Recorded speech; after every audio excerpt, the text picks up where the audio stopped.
लक्ष्मी नारायण भगवान की जय। बोलो कार्तिक मास महात्मा की जय। नमस्कार दोस्तों, स्वागत है आप सभी का मेरे YouTube चैनल आर के भक्ति में।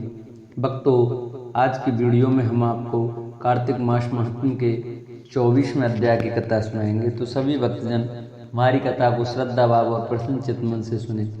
जो भक्त हमारे चैनल पर नए आए हैं, जिन्होंने अभी तक हमारे चैनल को सब्सक्राइब नहीं किया, वो हमारे चैनल को सब्सक्राइब करें, वीडियो को लाइक करें और कमेंट में लक्ष्मी नारायण भगवान की जय अवश्य लिखें। तो आइए भक्तों, हम अपनी कार्तिक मास महात्मा की कथा को प्रारंभ करते हैं गणेश जी की वंदना के साथ।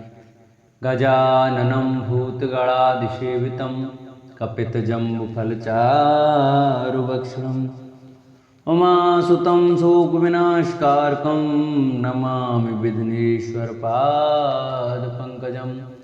गुरुर्ब्रह्मा गुरुर्विष्णु गुरुर्देवो महेश्वरा, गुरुर्साक्षात् परब्रह्म तस्मै श्री गुरुवे नमः। बोलो कार्तिक मास महात्मा की जय।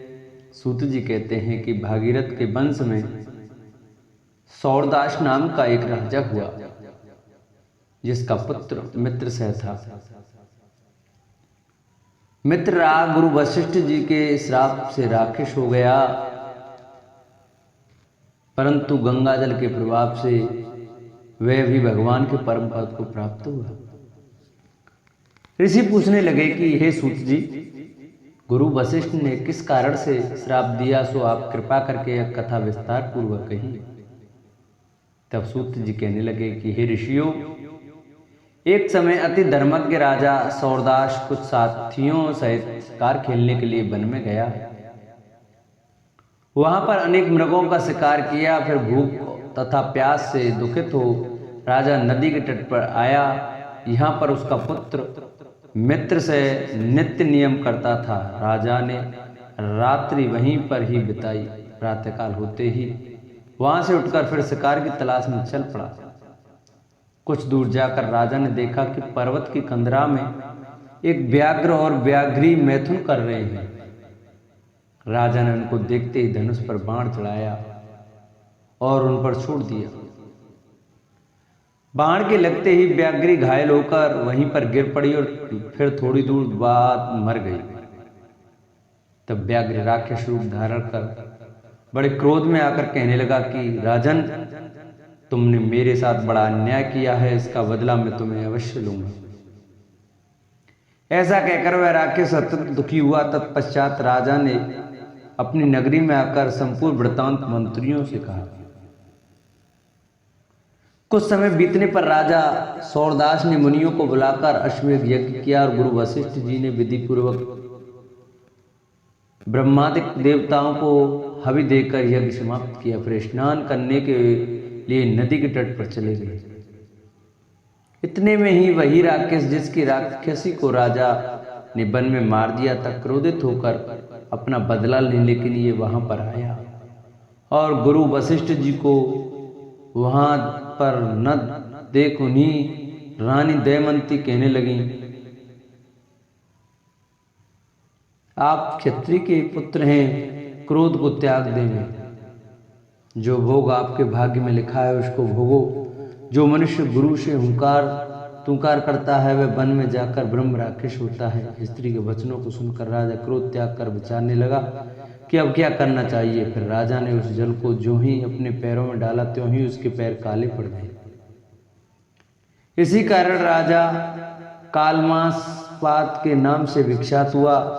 तत्पश्चात राजा गुरु जी के चरणों में गिर पड़ा और क्षमा मांगने लगा। तब वशिष्ठ जी ने कहा, क्योंकि यह पाप तुमसे अनजाने में हुआ है, अतः इसके श्राप का प्रभाव केवल 12 वर्ष तक रहेगा। इसके बाद तुम अपने असली रूप में आ जाओगे और अनेक वर्ष तक राजभोग कर गंगा जल के प्रभाव से ज्ञान प्राप्त करोगे। तब भगवान विष्णु की सेवा करते हुए अनंत काल में परम शांति को प्राप्त हो जाओगे। इतना कहकर गुरु वशिष्ठ जी अपने आश्रम को चले गए और राजा राक्षसी देह को प्राप्त हो गए। वह भूख प्यास से दुखी हो निर्जन वन में फिरने लगा। वहाँ से वह अनेक कष्टों को सहन करता हुआ नर्मदा नदी के तट पर आया और वहाँ भी पशु पक्षी मनुष्य सर्प आदि खाकर विचरण करने लगे। संयोगवश एक दिन नर्मदा नदी के तट पर वह घूमते हुए स्त्री सहित स्मरण करते हुए एक मुनि को देखा। भूख से पीड़ित होने पर जैसे व्याघ्र मृग को पकड़ लेता है, उसी प्रकार उसने मुनि को पकड़ लिया। उसकी स्त्री ने जब अपने को राक्षस के हाथों में देखा तो वह राक्षस देहधारी राजा के आगे हाथ जोड़कर विनय पूर्वक बोली कि आप मेरे पति को मत मारो। आप वास्तव में राक्षस नहीं हैं, वरन सूर्य को उत्पन्न मित्र नामक राजा हो। मेरा पुत्र अभी बालक है, अतः मैं बिना पति के इस वन में कैसे निर्वाह करूंगी। अब तुम मेरे पति को प्राणदान दो। प्राणदान के समान कोई अन्य दान नहीं है। उस स्त्री के इस प्रार्थना का राक्षस पर कोई प्रभाव नहीं पड़ा। जैसे व्याघ्र एक मृग के बच्चे को पकड़कर खा जाता है, वैसे ही उस मुनि को, जो उस समय अपनी स्त्री के साथ मैथुन कर्म कर रहा था, पकड़कर खा गया। तब मुनि की स्त्री ने उसे शाप दिया कि मैथुन करते हुए तुमने मेरे पति को मारा है। अब तुम भी जब मैथुन करोगे तो मृत्यु को प्राप्त हो जाओगे और पुनः राक्षस देह धारण करोगे। यह दो श्राप सुनकर राक्षस देहधारी राजा भी क्रोध में आकर कहने लगा कि हे दुष्टे, तुमने एक अपराध के बदले में 2 श्राप दिए हैं, अतः तुम भी राक्षसी होकर इस वन में फिरती रहोगी। इस कारण वह स्त्री भी पिशाचनी हो गई और भूख प्यास से दुखित होकर उस वन में विचरने लगी। वैशंपायन जी कहते हैं, जन्मेजय वे सभी अमित तेजस्वी यात्री अपने श्रेष्ठ रथों को जोतकर श्री कृष्ण और संकर्षण के साथ राजा कंस के द्वारा सुरक्षित रमणीय मथुरापुरी में जा पहुंचा। संध्या काल में जबकि सूर्यदेव लाल हो गए थे, उन सब ने उस रमणीय मथुरा नगरी में प्रवेश किया। बुद्धिमान अक्रूर सूर्यतुल तेजस्वी श्री कृष्ण और संकर्षण दोनों वीरों को पहले अपने घर ले गए। वे दोनों भाई उत्तम कांति से प्रकाशित हो रहे थे। उस समय दानपति अक्रूर ने कंस से भयभीत होकर उनसे कहा था, तुम दोनों को अभी वसुदेव के घर में जाने की इच्छा त्याग देनी चाहिए, क्योंकि तुम्हारे कारण ही कंस बूढ़े वसुदेव को घर से निकालता है और तुम्हें यहाँ नहीं रहने चाहिए। ऐसा कहकर उन्हें दिन रात डांटता रहता है। अतः तुम दोनों को पिता के लिए उत्तम सुख की व्यवस्था करनी चाहिए। जिस तरह उन्हें सुख मिले, जैसे उनका हित हो, वही कार्य करना चाहिए। जब श्री कृष्ण ने उनसे कहा, धर्मनिष्ठ वीर साधु पुरुष, यदि आप स्वीकार करें तो हम दोनों भाई मथुरा नगर और इसके राजमार्ग को देखते हुए यहाँ से जाएं और अतर्कित रूप से कंस के ही घर पहुंच जाएं। वे संपायन कहते हैं, जन्मेजय अक्रूर भी मन से ही अविनाशी भगवान श्री कृष्ण को नमस्कार करके प्रसन्नचित्त से कंस के पास गए। अक्रूर की आज्ञा लेकर वे दोनों वीर कृष्ण और बलराम नगर देखने के लिए वहां से इस तरह प्रस्थित हुए मानो युद्ध की इच्छा रखने वाले 2 गजराज आलान से छूट निकले हुए।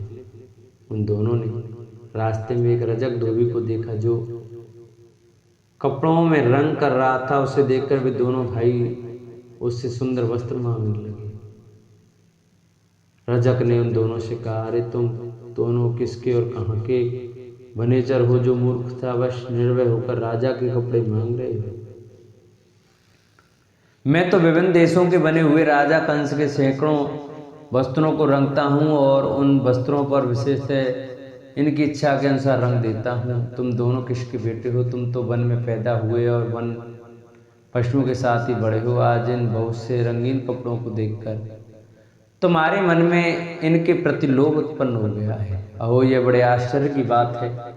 जान पड़ता है तुमने अपने जीवन का मोह त्याग दिया है, तभी तो यहाँ आए हो। तुम दोनों मूर्ख हो, तुम्हारी बुद्धि गवारों जैसी है, इसलिए तो राजा के कपड़े मांगने की इच्छा करते हो। यह सुनकर श्री कृष्ण उस मंद बुद्धि अरिष्टग्रत मूर्ख तथा जहरीली बात बोलने वाले रजक पर कुपित हो उठे। उन्होंने उसके माथे पर एक तमाचा जड़ दिया। वह तमाचा क्या था? वज्र था। उसके लगते ही रजक का मस्तक फट गया और वह प्राणहीन होकर पृथ्वी पर गिर पड़ा। उसे मारा गया देख उसकी स्त्रियां चीख चिल्लाने लगी। वे बाल खोले विलाप करती हुई राजा कंस के दरबार में गईं। इधर वे दोनों भाई सुंदर वस्त्र धारण करके फूलों की माला लेने के लिए उस गली में गए जहां मालाएं बिकती थी। वे ऐसे लगते थे मानो दो गजराज उन फूलों की सुगंध पाकर वहां पहुंचे हों। उस गली में गुड़क नाम से प्रसिद्ध एक माली था जो माला बेचकर जीविका चलाता था। उसकी बातें बड़ी प्रिय लगती थी। उसकी दुकान में बहुत सी मालाएं सजा कर रखी गई थी। वह धनवान होने के साथ ही देखने में सुंदर भी था। उस समय श्री कृष्ण ने माला के लिए ही मुख से निकली हुई अपनी मधुर वाणी द्वारा उस निर्भय मालाकार से कहा, हम दोनों के लिए मालाएं दे दो। माला से ही जीवन निर्वाह करने वाले उस माली ने प्रसन्न होकर उन दोनों भाइयों को बहुत सी मालाएं अर्पित कर दी। वे दोनों देखने में बड़े प्रिय लगते थे। माली ने उनसे कहा, ये सब आपकी ही संपत्ति है। उसकी बात सुनकर श्री कृष्ण बड़े प्रसन्न हुए। उन्होंने संतुष्ट चित्त से गुड़क को यह वर दिया, सौम्य मेरी प्रसन्नता से प्रकट होने वाली लक्ष्मी तुम्हें धनराशि से संपन्न कर देगी। माली उस वर को पाकर शांत भाव से नतमस्तक हो गया। उसने श्री कृष्ण के चरणों में मस्तक रख दिया और उस वर को सादर से उद्धार किया। उस समय माली ने यही समझा कि ये दोनों यक्ष हैं। उसने कंस से अत्यंत भयभीत होकर उन्हें कुछ उत्तर नहीं दिया। तदंतर सड़क पर जाते हुए उन दोनों वासुदेव पुत्रों ने कुब्जा को देखा जो हाथों में अनुलेपन अंगरा का पात्र लिए हुए थे। उसे देखकर श्री कृष्ण ने कहा, कमलनयन कुब्जे, तुम यह किसके लिए अनुलेपन ले जा रही हो, शीघ्र बताओ। यह सुनकर कुब्जा मुस्कुराती हुई उनके सामने हो गई। वह बिजली के समान कुटिल गति से चलने वाली थी। उसके कमल नयन श्री कृष्ण के मेघ के समान गंभीर वाणी में कहा, कमल नयन मनोहर मुख वाले वीर, मैं तो राजा के स्नान गृह को जा रही हूँ। तुम्हें अंगराग चाहिए तो ले लो। तुम्हें देखते ही मैं विस्मय से मुग्ध हो उठी हूँ। तुम्हें जैसा अंगराग चाहिए वही ग्रहण करो। मैं तुम्हारे लिए ठहर गई हूँ। तुम्हारा कल्याण हो, आओ मेरे घर। तुम मेरे हृदय वल्लभ हो। सौम्य, तुम कहाँ से आते हो कि मुझे नहीं जानते? मैं तो महाराज कंस की प्यारी दासी हूँ। उन्होंने मुझे अंगराग के ही कार्य में लगा रखा है। वहां खड़ी होकर हंसती हुई कुब्जा ने श्री कृष्ण से कहा, सुमुखे, तुम हम दोनों भाइयों के शरीर के अनुरूप अंगराग दे दो। हम पहलवान हैं और इस देश में अतिथि के रूप में आए हैं। इस राज्य में जो अत्यंत समृद्धशाली विशाल दिव्य धनुष है उसे ही देखने के लिए हम लोगों का यहाँ आना हुआ है। तब कुब्जा ने श्री कृष्ण से कहा, मेरी दृष्टि में तुम परम प्रिय हो, अतः शांत भाव से यह रजोचित अंगराग ग्रहण करो। अंगों में अंगराग लग जाने पर मनोहर शरीर वाले वे दोनों भाई बड़ी शोभा पाने लगे। उस समय वे ऐसे प्रतीत होते थे जैसे दो साड़ी यमुना जी के जल में गोता लगाकर सारे अंगों में कीचड़ लपेट के आ रही हो। तदंतर लीला विधि को जानने वाले श्री कृष्ण ने अपने हाथ की 2 उंगलियों से कुब्जा के कुबड़ के मध्य भाग में धीरे से दबाया। इससे कुबड़ सीधा हो गया। मेरा कुबड़ बैठ गया। ऐसा जानकर सुंदर एवं उन्नत अंग वाली कुब्जा पवित्र मुस्कान से सुशोभित हो हंसने लगी। उसके स्तन प्रांत तो भरकर ऊंचे हो गए और वह सीधी लकड़ी पर चढ़ी हुई लता के समान शोभा पाने लगी। फिर तो मतवाली से होकर वह श्री कृष्ण से प्रेम पूर्वक बोली, प्रियतम, अब तुम कहाँ जाओगे? मैंने तुम्हें रोक लिया, यही रहो और मुझे अंगीकार करो। यह सुनकर उन्हें हंसी आ गई। फिर तो वे अविनाशी बंधु एक दूसरे की ओर देखते हुए ताली पीट पीट कर जोर जोर से हंसने लगे। कुब्जा के कानों ने उन दोनों भाइयों के गुण विस्तार पूर्वक सुने थे।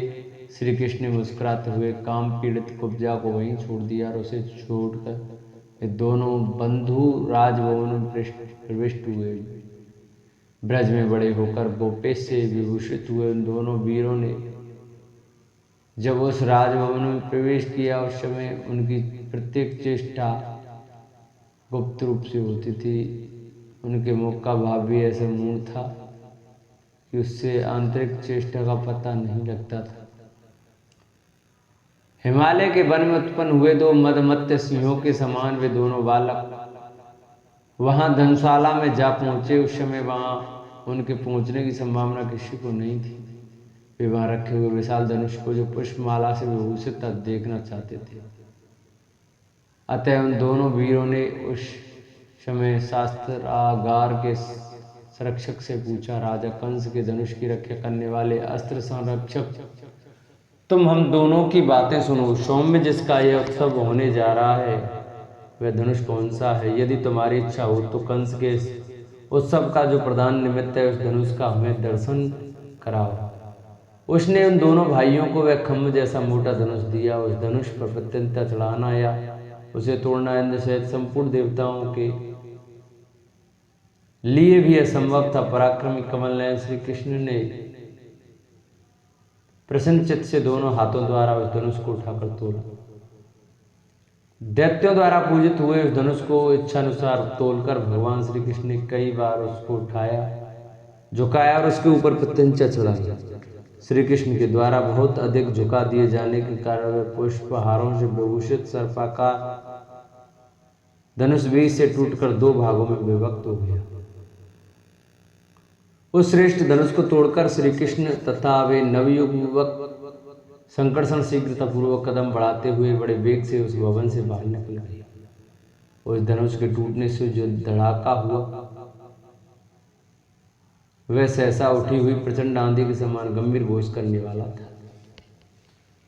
उससे सारा अंतपुर कांप उठा और संपूर्ण दिशाओं में वह आवाज गूंज उठी। शास्त्रागार से निकलकर दोनों भाई ब्रज में आए हुए गोपों के निकट चले गए। इधर आयुधों की रक्षा करने वाला वह सिपाही मन ही मन घबरा उठा और बड़े वेग से राज दरबार की ओर चल दिया। राजा के निकट जाकर कोए की तरह चकित वो लंबी सांस खींचता हुआ वह इस प्रकार बोला, महाराज मैं जो बात बताना चाहता हूँ उसे ध्यान देकर सुनिए। इस समय धनुषशाला में एक आश्चर्यजनक घटना घटित हुई है जो संपूर्ण जगत के प्रलय की भांति प्रतीत होती है। वहां दो मनुष्य आए थे जिनकी तुलना किसी से भी नहीं हो सकती।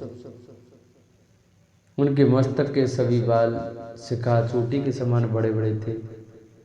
एक ने नीला वस्त्र पहन रखा था और दूसरे ने पीला। एक के अंगों में पीला रंग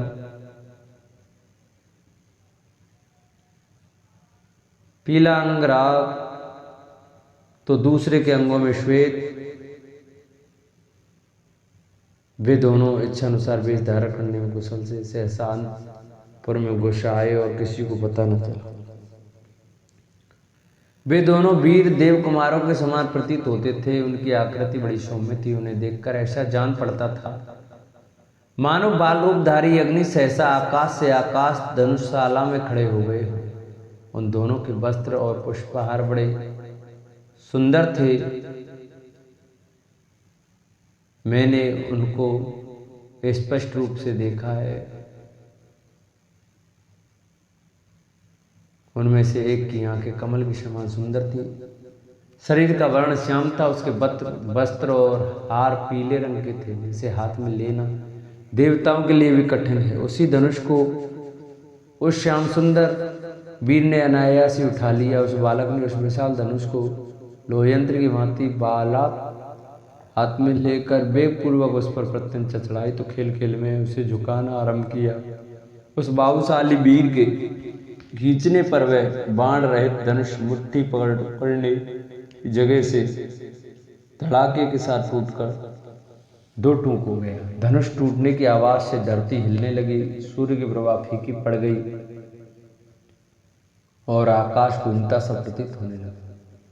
वह महान अद्भुत दृश्य देखकर मैं अत्यंत विस्मय में पड़ गया और भयदायक शत्रुओं की ओर से वह भय प्राप्त होने की आशंका से आपको यह समाचार बताने के लिए यहाँ आ गया। महाराज मैं नहीं जानता वे दोनों अमित पराक्रमी वीर कौन थे। उनमें से एक तो कैलाश पर्वत के समान श्वेत वर्ण का था और दूसरा अंजनी गिरी के समान श्याम हाथी बांधने के खम्भे की भांति अत्यंत सुदृढ़। उस धनुष रत्न को तोड़कर वह अमित पराक्रम वीर अपने सहायक के साथ ही